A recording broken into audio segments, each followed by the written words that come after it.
of Mackenzie Jewett lives on 1 year after graduating from Byrd High School. In her memory, her parents stood in the gap for her. Joining me this morning is Gavelyn Jewett and Raylette Pinkston, Mackenzie's mother and father. Thank you so much for being here with us to talk about a nonprofit in her name. First, tell me a little bit about Mackenzie.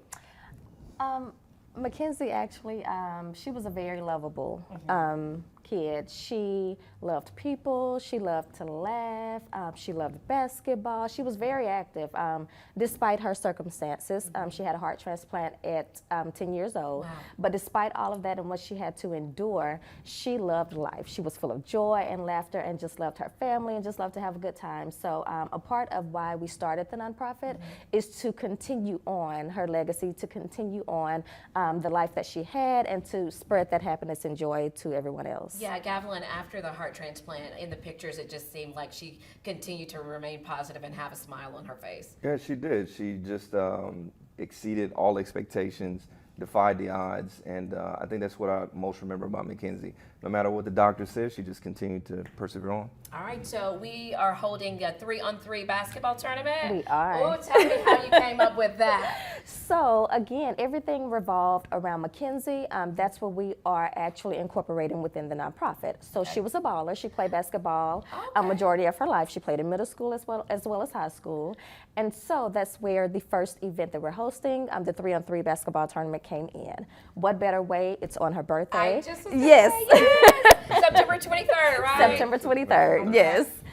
So what better way to bring in this celebration of life for her with the basketball tournament? So we are hosting a basketball tournament as well as a three-point contest that's going to be included in that basketball tournament. Gavelyn, how have you and your family, how have you guys been involved in you know, the American Heart Association after all of this and going through all of this? Continuing to work with them. Actually, Jill, she's actually on the board of this, so she's still supporting us. So continuing to do events, things like that. Okay, and then after the 3-on-3, what happens? Do you kind of use that money and put it back into the program or Heart Association?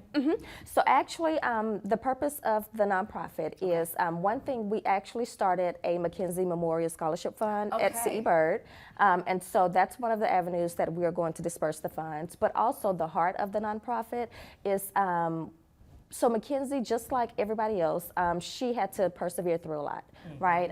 So we want to give back. Although we were fortunate enough, we know that there's a problem with a lot of families who aren't able to actually tend to their children who are critically ill and not have to worry about their bills and responsibilities. Yes. So we want to give back in that area to help take the financial burden off of families who are basically going through some of the similar things that we had to endure with Mackenzie. Wow, thank you guys for doing that. You guys are awesome in spite of the circumstances. You keep smiling and making a difference in everybody else's life. Again, that 3-on-3, you can register still? You can. You can still register. Go to the website, www.mackenzieangelofhope.com. That's Mackenzie, Mackenzie, Angel of Hope. And happy early heavenly birthday, Mackenzie. We're back in a moment.